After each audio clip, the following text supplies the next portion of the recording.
What if Deku had a half air, half water Quirk?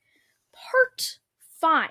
Now, where I left this off, Izuku had just been punished alongside Bakugo for injuring both Todoroki and Momo during the Heroes vs. Villains assignment that they were tasked to do with All Might, as the rest of their class would be watching, waiting for their turn to go. After that, a couple months would pass with all of Izuku's classmates, including himself, learning about a strange place called the USJ building, the Unforeseen Simulation Joint, as they would be going on a field trip there in just a couple of weeks. And when those weeks passed, they would all head into class the next day, very, very excited. They all really wanted to go on this field trip, and they wanted to see if it was really worth all of the hype that they had been learning about over the past 2 weeks. So Aizawa would tell them that they have two choices before they get on the bus to start going over to the USJ. They can either put on their hero suits or they can put on their PE uniforms, to which most of the class decided to choose. They wanted to put on their hero suits. They wanted to look like heroes while training to be heroes, if that makes sense. Now, the rest or all of the class would go down to the locker rooms, get changed, and would hop on the bus, as it would then take a couple of hours to end up arriving there, or rather, maybe 20 to 30 minutes. And once they got there, they would end up walking up a bunch of stairs to where they would meet the hero 13, which she would then start to explain everything. I think in one of the comments on one of my previous videos where I was doing the USJ, someone said that 13 is actually a girl. So I'm just gonna go with that. If it's a boy, if it's a girl, I'm not sure. But yeah, let's continue. Now they would all meet the hero 13, as they would then start to explain where they were, as the class would then tell them that they had already learned all about it. To which they would then be wondering, why didn't UA tell me about this, as it was quite embarrassing how they had to sit there explaining half of what they would be doing, even though they had already learned. They would then open the doors to. They would then be seen with a completely just surprised look. They saw something that they were not ready for. In all pink and black letters, it would say, "We're coming for you, UA. You better be prepared." All at the center of the USJ building. Some of the students were confused, while some students thought it was a villain attack, and that's just what it was. Aizawa would end up calling down some of the heroes at the UA building. Well, they would also call some police officers as well, as the UA building would tell all of the students that it's an early release day and that they can go home, so that the UA officials can be left to sort out all what happened. They would end up walking down there to see these pink and black letters just saying for UA to be prepared. They were not really sure what this was, as the students would be put back on the bus and driven back to their houses individually, just like a school bus from years before when they were in elementary school or middle school. Now, UA would then go into a meeting where they would discuss their certain plans of action and what they're going to have to do. This is where Nezu would bring up a point.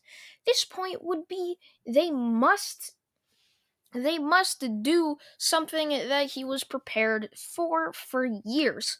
They are going to build dormitories for the students, and they are going to have to live on campus where the safety of their heroes or their teachers are.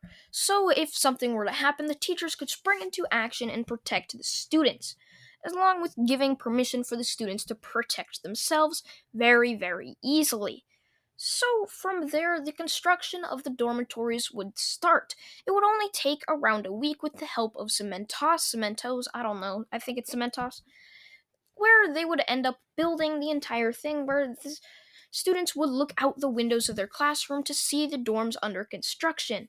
And while they would be learning with substitutes, their actual teachers would be outside in the daytime or nighttime, I don't really know. They would be going to their parents' houses and asking them permission if they can, have the students live on campus for the safety of their students. Most of the parents would say yes very easily as they trusted UA. They are a hero school after all, and they have tons of heroes that work there and possibly even live there. So many of the students' parents would say yes, while some of them would take a bit of time and consideration to say yes. Izuku's parents would be one of them, asking if he could still come home to train every once in a while, to which Aizawa, being Izuku's teacher, would of course say yes, and that Aizawa can even help Izuku train as well, as they would then be told that they will allow Izuku to live there and they can just go home.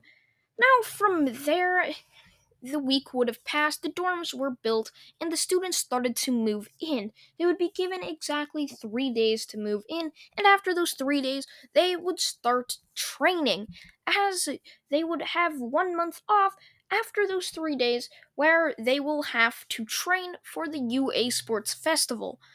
Some of the teachers were a bit skeptical having to hold this festival even after what event had happened, the event of somebody coming into the USJ building and telling them to be prepared as they're coming for them. Should they really hold the sports festival even after that? That was a debate that came up, but then again, it didn't really matter. They were going to hold the sports festival anyways.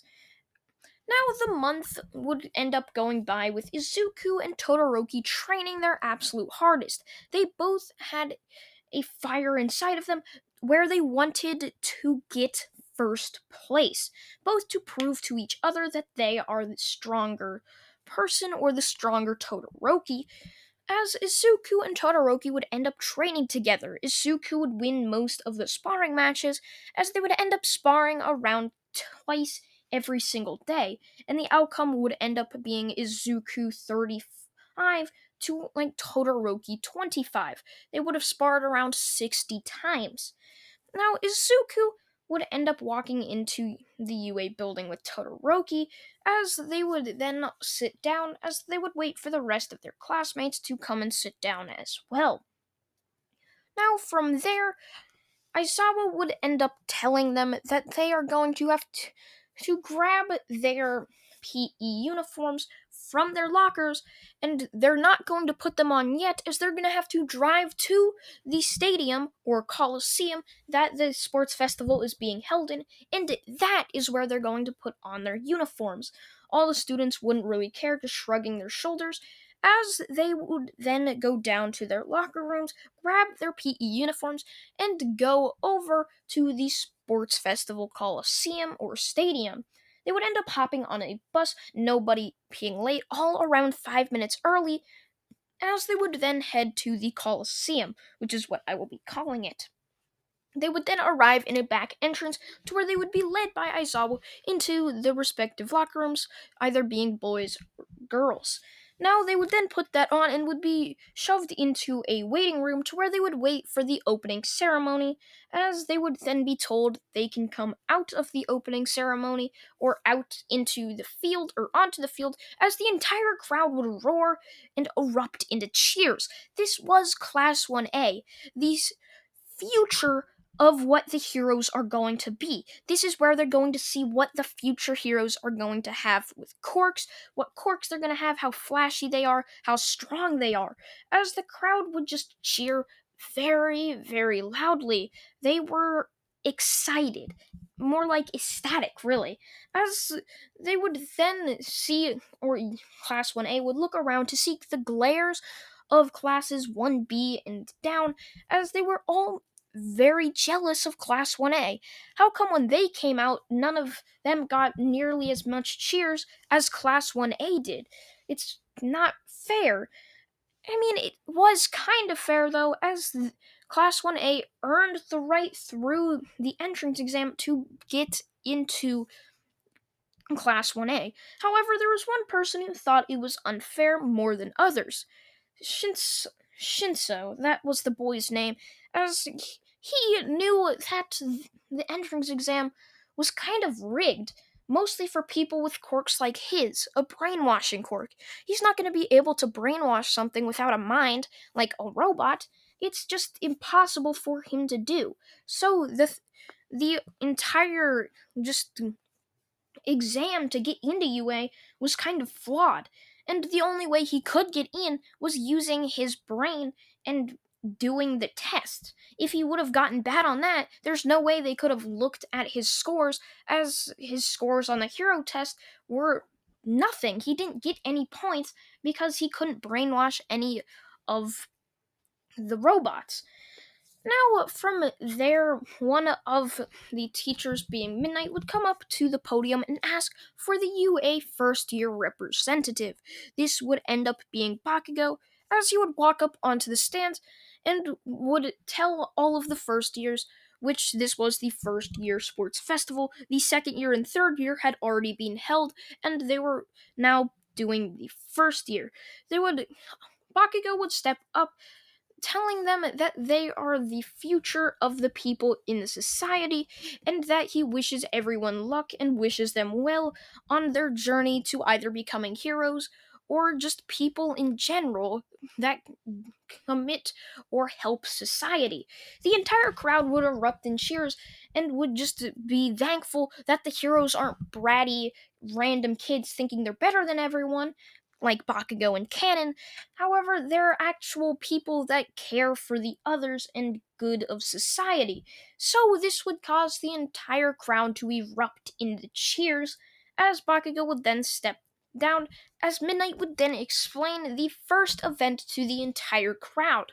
This first event being the race. They are going to be racing around the Colosseum and having to deal with many different obstacles along the way. One obstacle being a trench, a minefield, and the zero-pointer robots, and a field full of 1, 2, and 3-pointer robots that they are going to have to take care of in order for that to happen. However, they're going to have a 20-minute break/recess for the heroes to set up the event and race guidelines. So they would all go back to their waiting rooms, waiting for the heroes to set it up. And after the 20 minutes would have passed, they would all walk onto the field, as they would see Midnight back up on the podium, telling them that they are going to go to the right, and then they will see a tunnel. In that tunnel, they are going to enter, and there's going to be doors that they're going to have to wait behind and wait for Midnight to yell start. And once they hear Midnight yell start, the doors will open and they will be forced to run, or they'll have to run along the race track and deal with the certain obstacles. All of the students would line up into this narrow hallway type thing, as they would then hear over an intercom system Midnight yelling go. The doors would open, as many of the students would sprint out, even trampling others. They knew that there was going to be internships after this, and they wanted to basically get an internship, and they weren't going to get that if they weren't flashy and they weren't out in front getting first, second, or third. So many of the students decide to push others down beneath them and to their feet. While Class 1A decided to take a different route with this. They decided to work together with themselves, and this caused them to easily get out in front of all the others, as they would then be met with the first obstacles. A massive field full of 1, 2, and 3-pointers, and behind that were massive zero-pointers. They would then have to be tasked with destroying these or just getting around them. They would come up with a plan, as Izuku would tell them they should try to go around them, and that would be the simpler option, as they would end up doing this, while some of the other classes wouldn't really do this. They would all have been split up and not really be working together, so they would end up just trying to fight the robots, thinking that was the simplest solution, when in reality they could have just walked around them or flew above them. And this is pretty much what Class 1A decided to do. Now, from there, they would run a sizable distance as they would then be met with a pit, as they would see ropes just connecting certain rocks, and they were going to have to either jump from rock to rock or tightrope across the ropes and get to the other side. And so, Class 1A decided to split up on this one, as it was now every man for themselves. They heard what the obstacles were, and they knew now that they passed probably the hardest one, and now if they do every man for themselves, they could get what fair places or placements they were probably supposed to get. So they would all cross this cavern or whatever pit type thing this was, as they would then be met with a minefield. Isuku, having a water cork, would just use a wave of water that he created all over the ground, making it wet. This would cause many of the bombs to go off, while some of them would also malfunction because of the water or short circuit. Now, he would do this when most of his classmates were already starting to run, as this would kind of sabotage some of them, as Izuku would then break free from the massive cloud of dust and would land himself the first place, as Todoroki would come second and Bakugo would come third, while the class not hurt by the explosion were just a little caught off guard and surprised. They would end up getting past that anyway and would cross the finish line, as pretty much all of Class 1A had gotten past the finish line and had gotten into the second round. The only person that had not yet passed was Mineta, who passed just a couple minutes later. Now, from there, the rest of the classes would end up passing, and their jealousy and kind of hatred towards the rest of Class 1A would grow just a tiny bit more.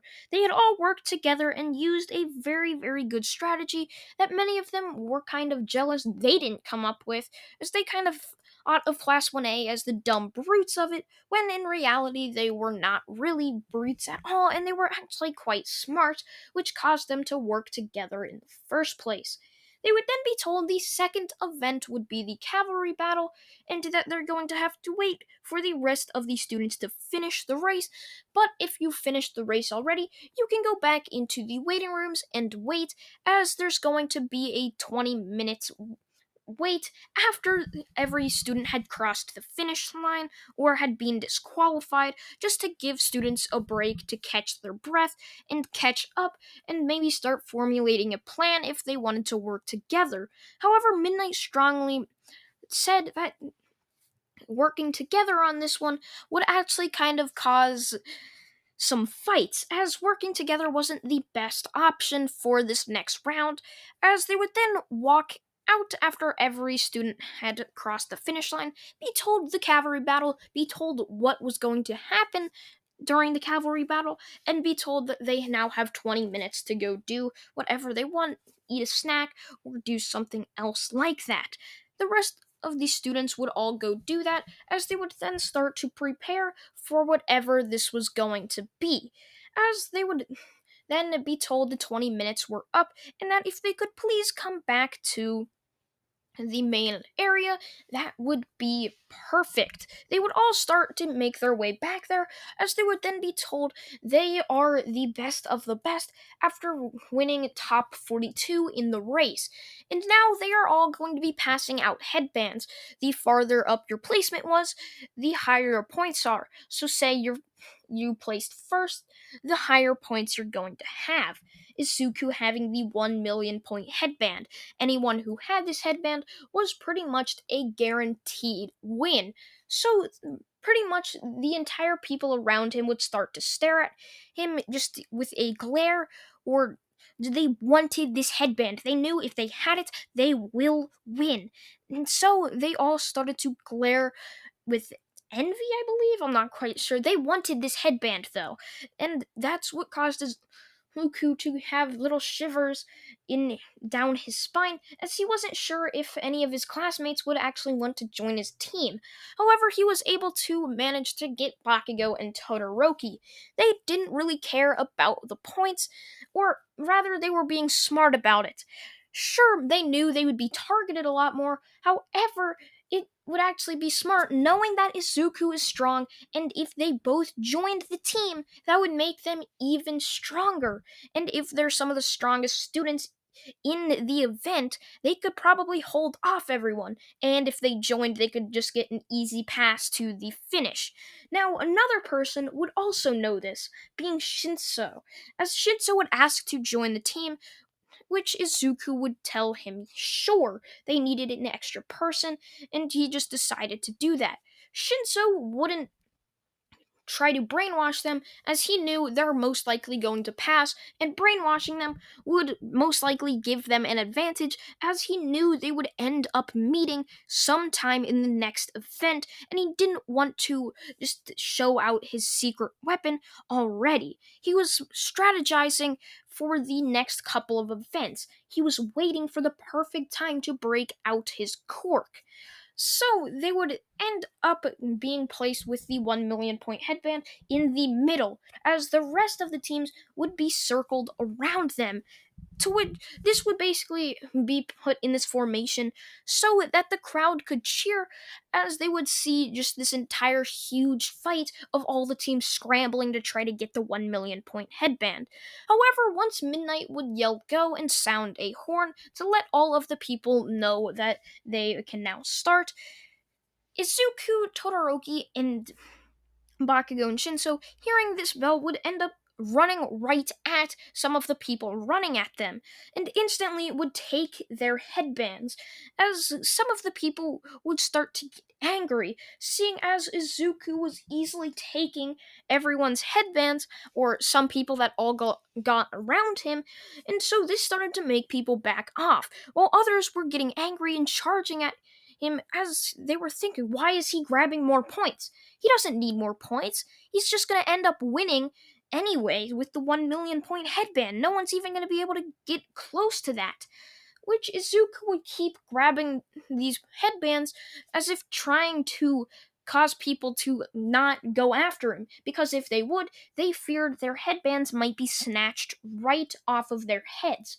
Izuku, with all of the extra headbands, would throw them off into a crowd of people charging at them, which would cause this crowd to start to go against each other even though they were working together to try and get the 1 million point headband that was still around Izuku's forehead, as they would now be fighting amongst each other for these points that had just been thrown at them from the very person they were trying to defeat. Izuku, Bakugo, Todoroki, and Shinso would continue this strategy up until the final horn would have sounded, as they would then be told that they can settle down and get off of one another about since the cavalry battle had finished, and if they could submit their headbands to the teacher so they can add up the points. Izuku, Todoroki, Bakugo, and Shinso unsurprisingly got first place, while others, just like in canon, had also gotten into the next event, where all of the students would be told the next event is a 1v1 tournament, and the winner of this will decide who the best or strongest student of all the first years was. And if it was someone in either Class 1B or Class 1C, they would most likely be moved up to the hero course if they chose to be. And this was Shinso's main prize. He wanted to win the sports festival to get noticed by Nezu, the principal, so he could be moved up into the hero course. Now, Nezu, having watched this entire sports festival already, would have saw Shinso and saw how he was using strategies against people against him. So sorry about that, guys. My dad called me and I forgot I had my phone sitting right next to me, not on silent. So I'm sorry about that, guys. If you guys could hear the ringtone or my phone ringing because my dad was calling me. But despite that, Izuku and his team from the cavalry battle would end up passing and being able to go into the 1v1 tournament. And Nezu had seen Shinso's abilities and already marked him down to see if he could undergo a test to try to get into Class 1A. Nezu hadn't really liked his choice of putting Mineta in Class 1A, as he wasn't really worth becoming a hero in the future. He wasn't the greatest type of person. He was a pervert. So he didn't really deserve to become a hero. So Nezu decided to mark down if Shinso can complete a basic series of tests, he will most likely go into Class 1A. Now, from there, the entire students would end up be given an hour break so they can go eat lunch and just start to prepare for the 1v1 tournament. This was it, the final event, and who was going to it was going to decide who was the strongest first year out of all of UA. So after that hour had passed, the first event would be called Izuku versus Shinso. Izuku would step on to the just type of um not podium. He would step into the ring as they would then he or Izuku would see Shinso step into the fighting arena type thing as well, as Izuku, being very smart in battle, would know not to speak to Shinso. He knew that anybody has powers, or pretty much everyone has a power, and that if he was going to say something, there is a possibility Shinso has a mind control quirk, or maybe even a knockout quirk, that all he has to do is hear my voice. So Izuku decided not to even talk to Shinso, as the round would begin, as Izuku would start to walk over to Shinso, with Shinso asking Izuku questions.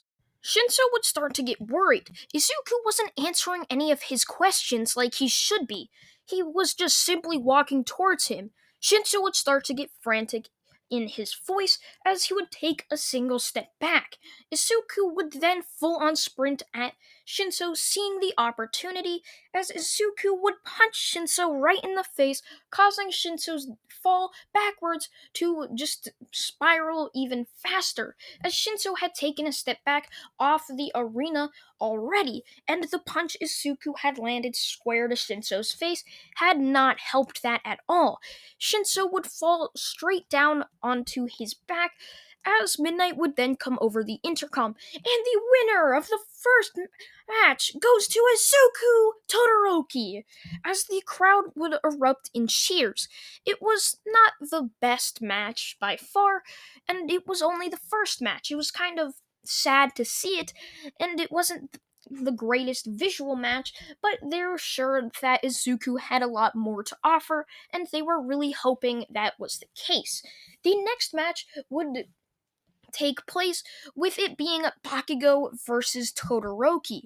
Bakugo having an explosion quirk, while you all know that Todoroki with the fire and ice quirk. Midnight would announce this and would yell for them to start, as Todoroki would go right at Bakugo. Bakugo would send an explosion at Todoroki, to which Todoroki would stomp his foot on the ground, causing ice to come and block the explosion, while the explosion would land an instant hit on the ice, but it would cause the ice to crack and would end up exploding into a million tiny particles, and they would end up shining, causing an array or just a huge visual masterpiece to the crowd. They loved the look of what was happening, which caused them to cheer even louder. They couldn't wait to see who had won, and they couldn't wait for what was coming next in the fight. Bakugo would continue his onslaughts of explosions and would continue sending explosion after explosion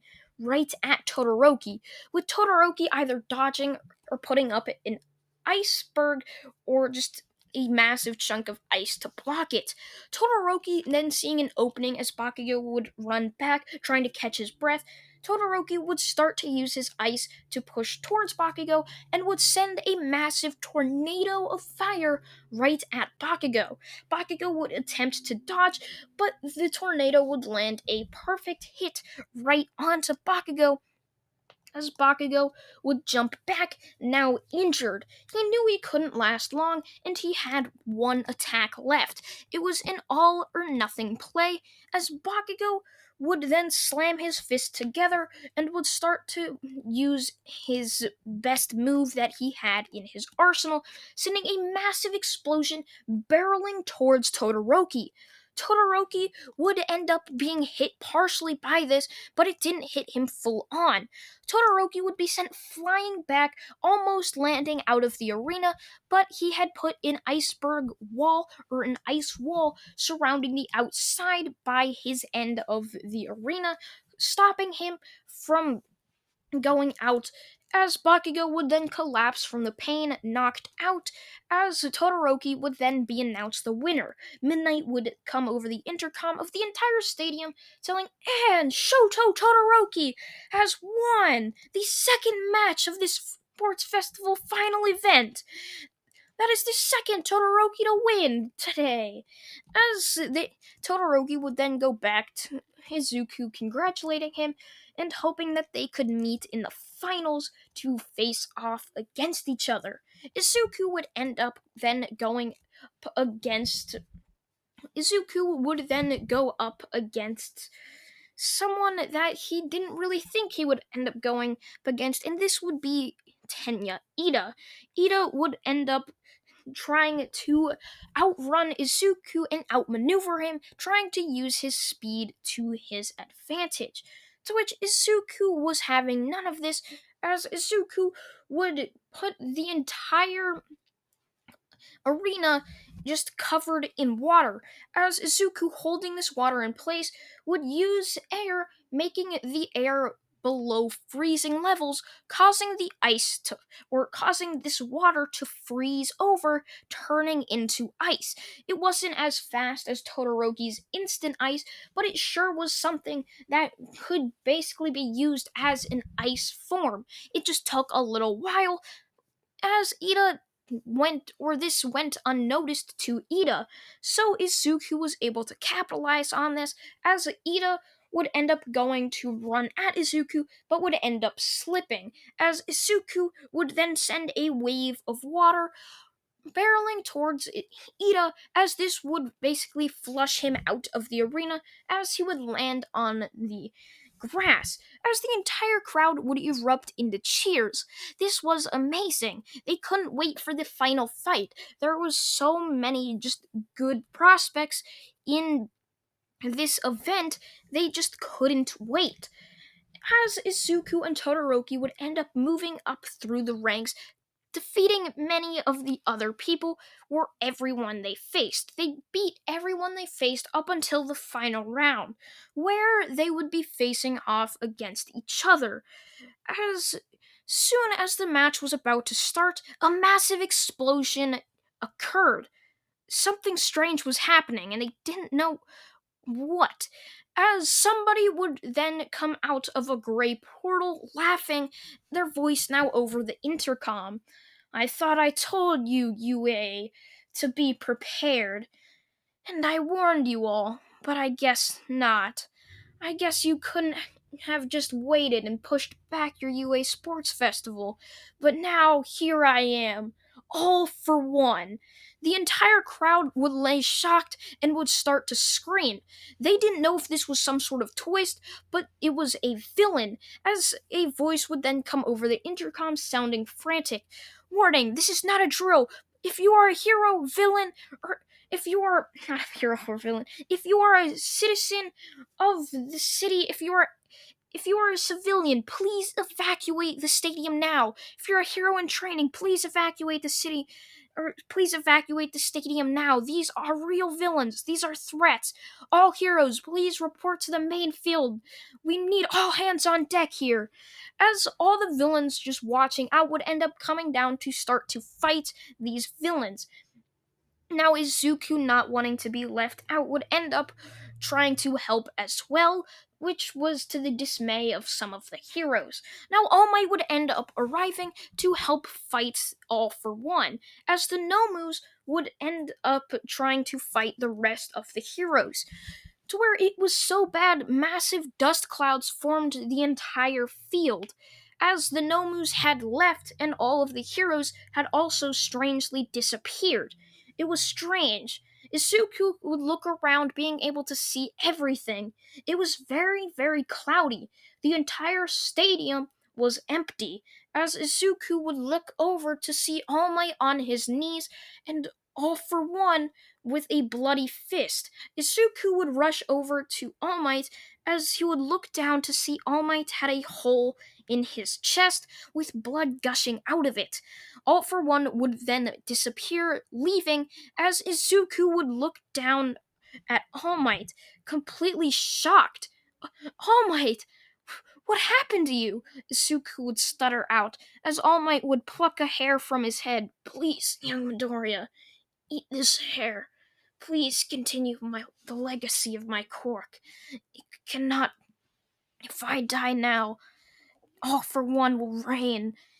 The villains will become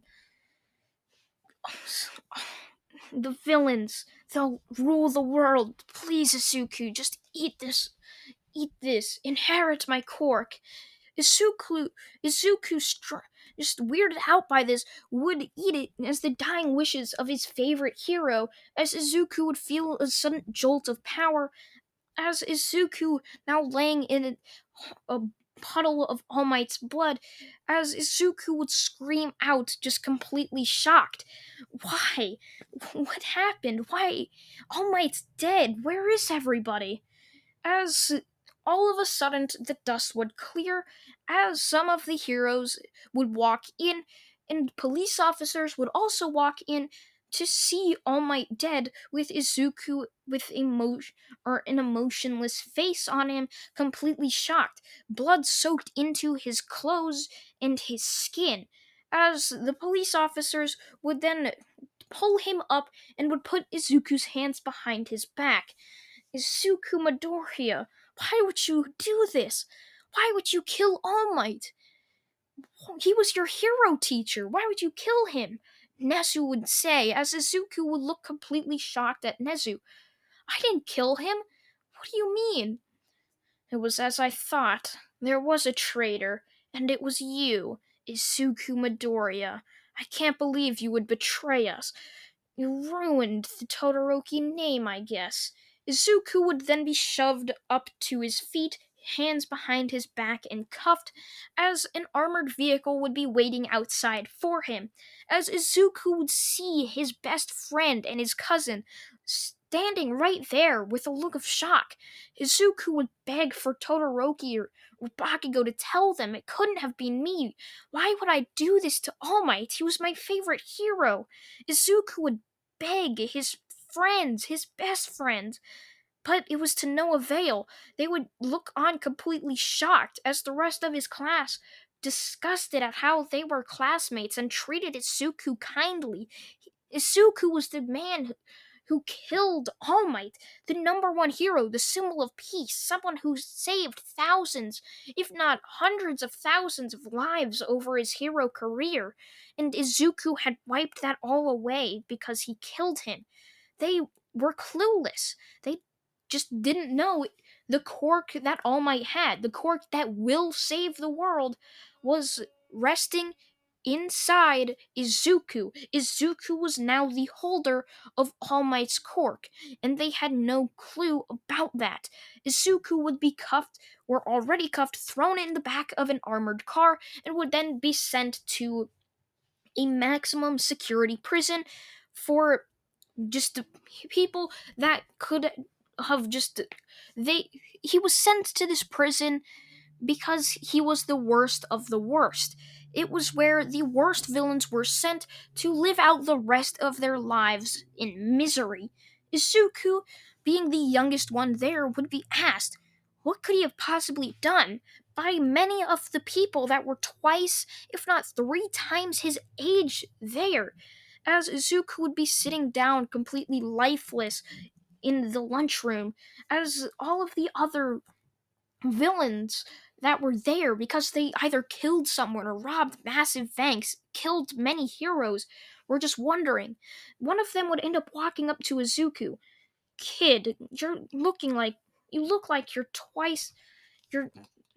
we're twice your age here. What could have you have possibly done to land yourself in a max security prison?